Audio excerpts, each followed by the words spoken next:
Okay, I don't think highly of predictions, but I get asked all the time, Ethan, what do you think is going to happen with the housing market? So I decided what I'll do today is I'm going to tell you what I would think based on if I was making a presentation at a conference, and then I'll give you what I really think will happen. If we're at an after hours at the conference, social hour, and you're like, Ethan, what do you really think will happen? I'll give you that too.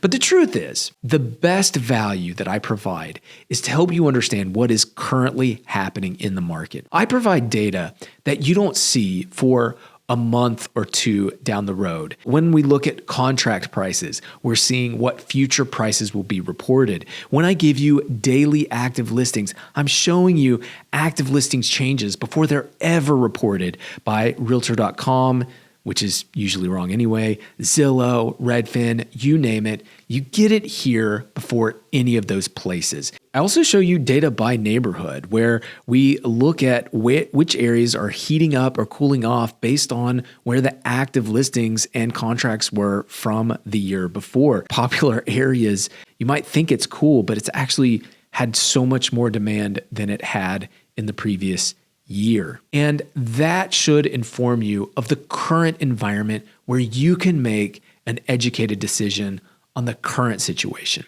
Any future predictions are almost always inaccurate. So I hope that these predictions will be taken lightly. And if you really want to dig into the comments, there are plenty of people that feel so much more confident about what they think will happen than I do. And with that, here are my 2026 forecasts. In 2026, I believe inventory will grow 5 to 10% by peak of next year. This is a much lower growth than what we saw in 2025. I believe this will be because a lot of people that couldn't sell in 2025 just simply chose to alter their lifestyle and stay in the house that they live in, and very likely won't try again next year until there's a path forward for the price that they want.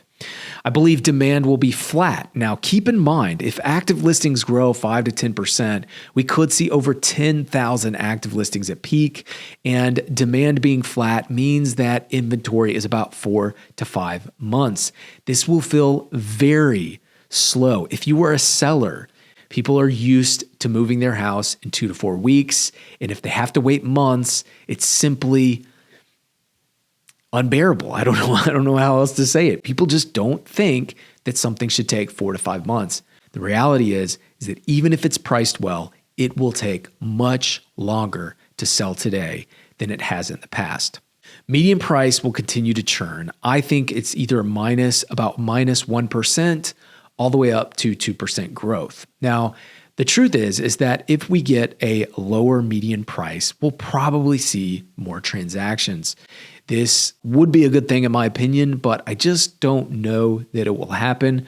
Time will tell. If we continue to see what we've seen in the past 2 years, we'll see a median price that grows 1 to 2% below the rate of inflation as incomes catch up to monthly payments. Now, 2 outlier predictions that I think are trending towards happening are condos.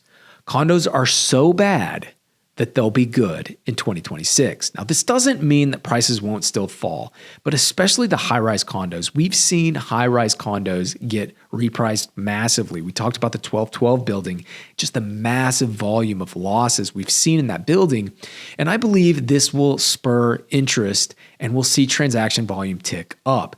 Now, prices still may fall, but condos have fallen so much that they become attractive, especially because of my next prediction, which is Davidson County will see more transactions in 2026 than they saw in 2025. I believe there will be an RTO response, shift in demand back towards the core of the city, and we'll see more transactions than outliers, which has been an opposite trend we've seen over the past few years. That's just based on data I'm seeing today. I'm just extrapolating that data and assuming it will continue into 2026. So I'm going to get really speculative here and give you my 2 cents. This is my after hours. We're at the social gathering after the presentation. Ethan, what do you really think's going to happen? Well, I'm so glad you asked. Please take this as entertainment. Stocks are hitting an all-time high. Metals and commodities are hitting all-time highs. Meanwhile, home price growth has been flat for the past 3 years. Many are calling this the debasement trade, and housing has not participated in the debasement trade simply because affordability has completely locked up the market. The Trump administration is not going to sit idly by. They are talking about the most aggressive housing reforms in history. Now, anybody modeling home prices next year can't model something that they don't know if it's going to happen. So everybody's pretending like they will take the trends this year and apply them to next year. And it's very hard to do that when we have a president using terms like emergency price relief and national housing emergency. This, to me, signals that he's going to do some pretty wild proposals, like the 50-year mortgage. I believe that will happen, along with interest rate manipulation, possibly through Fannie and Freddie. The point is, most of Trump's proposals address the demand side of the equation without really adding supply.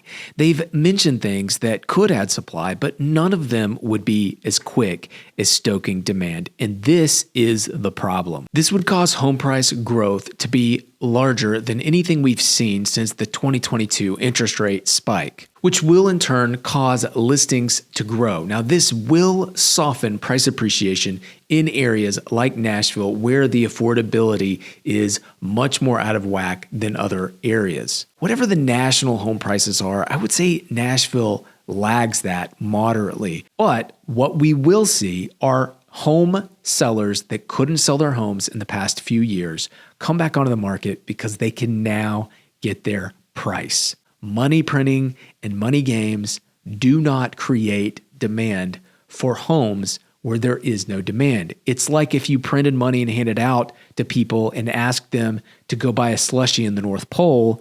The truth is there's no demand for a slushie in the North Pole. You could give me $1 billion and I wouldn't go to the North Pole and buy a slushie. It's the same concept. Money printing only helps where there's already demand. It will increase that demand. Quantity demand, it really is what it does.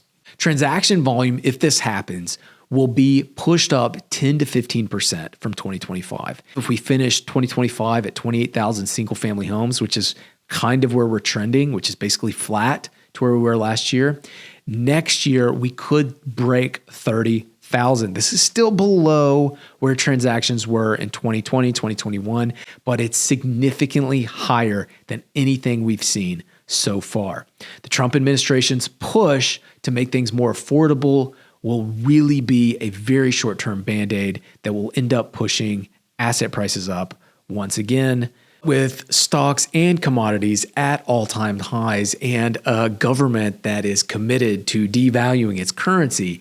It's really hard not to see how that doesn't end up pushing up home prices in the long run. But I would actually be very interested in your 2026 prediction. If you have one, if you have thoughts, let me know. Put it in the comments below. I'd love to hear it, and I'm always open to changing my mind. And with that, I hope you all have a great rest of your weekend, a great rest of your 2025. I'll see you next year. Thanks for watching.